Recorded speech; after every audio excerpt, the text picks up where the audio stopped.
Here's a headline I just read in a German publication. The headline says, "Where do Africa's treasures belong?" Now imagine this headline differently. Imagine if it said, "Where do Germany's treasures belong?" I'm a kingo, yes, I'm a kingo. I'm a kingo.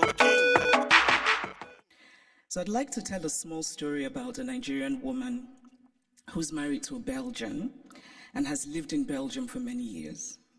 She said once that she was shocked that her son, while being taught Belgian history, was taught nothing about Congo. "They teach my son in school that he must help the poor Africans," she said, "but they don't teach him about what Belgium did in Congo." Now, if her son does not learn that the modern Congo state began 100 years ago as the personal property of a brutal Belgian king who was desperate to get wealthy from ivory and rubber, if her son does not learn that the hands of Congolese people were chopped off with rusty axes for not producing enough resources to meet a king's greed, if her son does not learn that the Belgian government later ruled Congo with a deliberate emphasis on not producing an educated class, if this young Belgian boy knows nothing of these incidents, then at some point they will perhaps no longer have happened, because the past, after all, is the past, because we collectively acknowledge that it is so. It is not that Europe has denied its colonial history. That would be too crude. It is instead that Europe has developed a way of telling the story of its colonial history that ultimately seeks to erase that history. The former French Prime Minister, Nicolas Sarkozy, gave a now infamous speech in Senegal, in which he said, "I have not come to deny mistakes or crimes. Mistakes were made and crimes committed. But no one can ask of the generations of today to expiate this crime perpetrated by past generations." This is central to the story that Europe tells itself about its colonial history. It is a story that basically says, yes, colonialism happened, but. And whatever comes after the but is the focus of the story. What the focus on the but does is that it absolves. It frees Europe of responsibility, of a significant and traceable connection to the African present, and it allows Europe the glow of charity. But the truth is that the past does not merely tell us what happened yesterday, it also illuminates what happens today. If we acknowledge that present-day Europe is shaped by the Renaissance of 600 years ago, by the Enlightenment of 300 years ago, then surely we cannot say that what happened merely 100 years ago in Africa no longer matters. It matters. We are gathered today in this reconstructed palace, a beautiful place, but also a place that represents Germany's nostalgia for imperial times. When Kaiser William II lived here, German troops were killing children, women, and men in Southwest Africa. This building says that German history matters, even in a romanticized form. The history of Africa and Asia and Latin America must matter as well. We cannot pick and choose which histories and which points of view still matter, because to do this would be an ugly exercise of brute power. And speaking of power, here's a headline I just read in a German publication. The headline says, "Where do Africa's treasures belong?" Now imagine this headline differently. Imagine if it said, "Where do Germany's treasures belong?" It would be a redundant question, because of course, Germany's treasures belong in Germany. But the question would never even be asked, because there would be no circumstance in which it would be, because of power. And so it seems to me that what we are fundamentally grappling with in this space, in all of these questions about the Humboldt Forum, is power. Unequal power, how we navigate unequal power relations. And there's always been, to me, something shabby about unequal power relations. The victory feels colorless, almost unearned. So I spoke of Belgium and its colonial history, but what of Germany and its colonial history? Do school children here learn about Namibia, what was called the German Southwest Africa? Do school children know that 100,000 Herero people were murdered by the Germans? Do they know of the wells that were poisoned?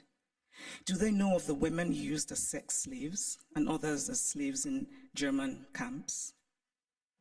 Do they know of the Nama people killed and of the Maji Maji revolt in German East Africa? And why should they know?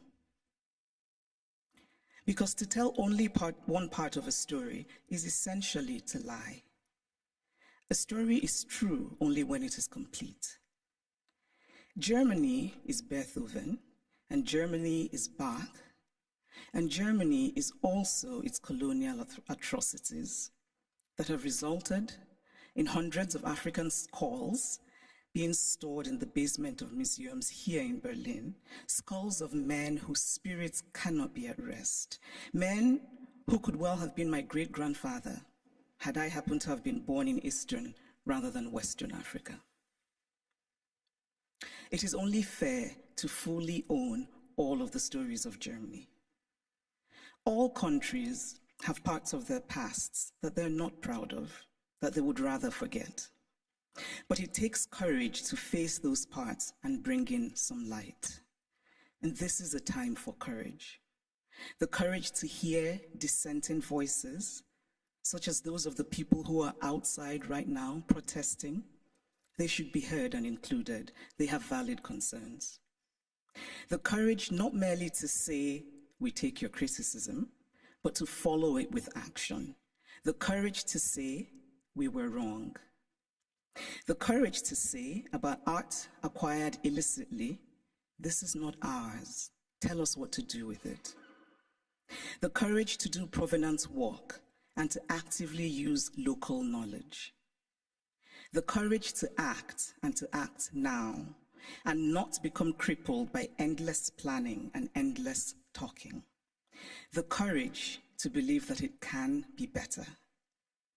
We cannot change the past, but we can change our blindness to the past. And why, by the way, is the term ethnological used for art from certain parts of the world and not art for other parts of the world? And then in discussing some of this art that we term ethnological, and I would argue that the language itself already suggests a hierarchy of value, when we talk about this art that was stolen, we're told that they cannot be returned to Africa, for example, because Africans will not take good care of them. It is not merely condescending to say, I cannot return what I stole from you because you will not take good care of it. It is also lacking in basic logic. Since when has the basis of ownership been taking good care of what is owned? This position is paternalistic arrogance of the most stunning sort. It does not matter whether Africans or Asians or Latin Americans can take care of the art stolen from them. What matters is that it is theirs. The brilliant Nigerian artist Victor Hikameno put it much better than I could, and in very Nigerian terms.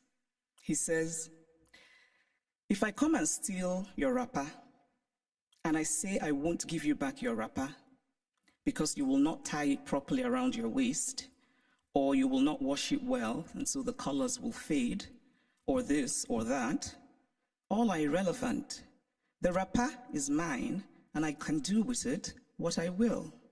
Give me back my wrapper because it is mine. The metaphorical wrapper, for those of you who are befuddled by wrapper, it's a piece of cloth, should be returned for the reason that Hikameno illustrates. which is respecting the property of others, but also because Europe has defined itself as a place of certain values: progress, liberty, fraternity, tolerance, individual rights, and most of all, the rule of law.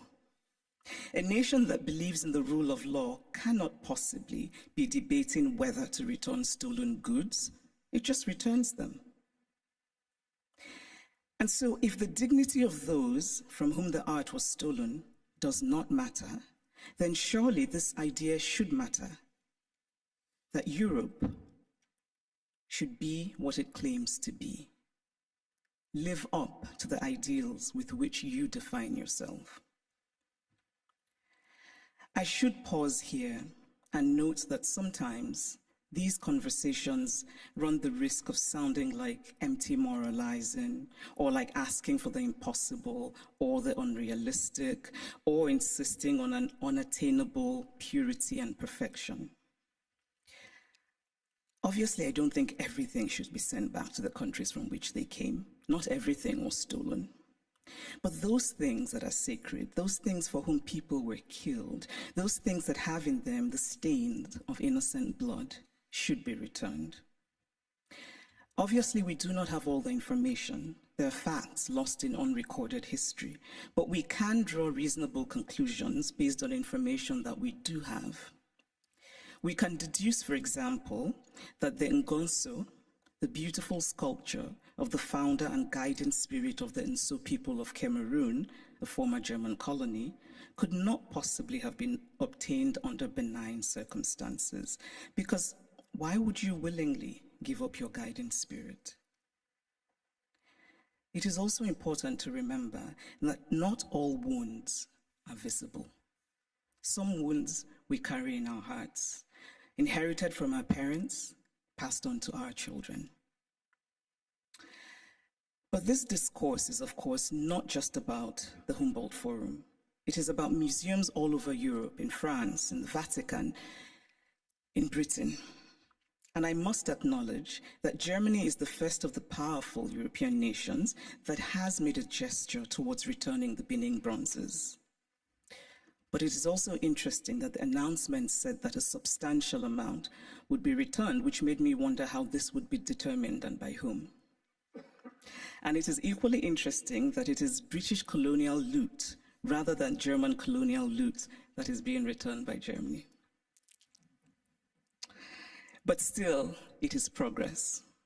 And Germany's action, this gesture towards righting what is wrong, must be acknowledged. My acknowledgement of it is not to say that the work is done, but that the work has started, and that perhaps a place like the British Museum, and I know that Neil is here, which owns the majority of the Benin bronzes, might perhaps be inspired by the German decision, and that hopefully the British Museum will rethink and that hopefully the British Museum will rethink its policy of retain and explain, which is unacceptable. So this is the Humboldt Forum. A forum usually implies, among other things, a space created for a free exchange of ideas. One can only hope that the Humboldt Forum will live up to its name as a space for true intercultural and transcultural exchange of ideas in mutual respect between the cultures. But this rhetoric, free exchange of ideas, must be practical. And by that, I mean such things as travel visas. It must be easy for people from Africa and Asia and Latin America who should participate in these conversations to get travel visas. Because again, we must confront the issue of power. Who tells the story? Who is the teller and who is told about? Who decided that African art should be labeled ethnological? Who has the right to exhibit the other?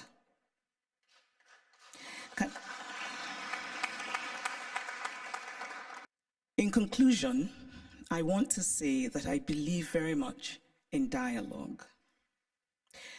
And I really believe that we can recreate the world by acting more courageously. To act with courage is to have concrete hope in a better future, We carve out a small space of the world, we shape and we reshape it, and in that way, small slice by small slice, we walk slowly, yes, but we walk on the path to real progress.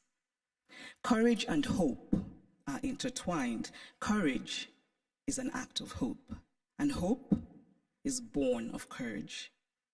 Acts of courage create hope, and there is nothing more essential to the human spirit than hope. So here's to courage. Thank you.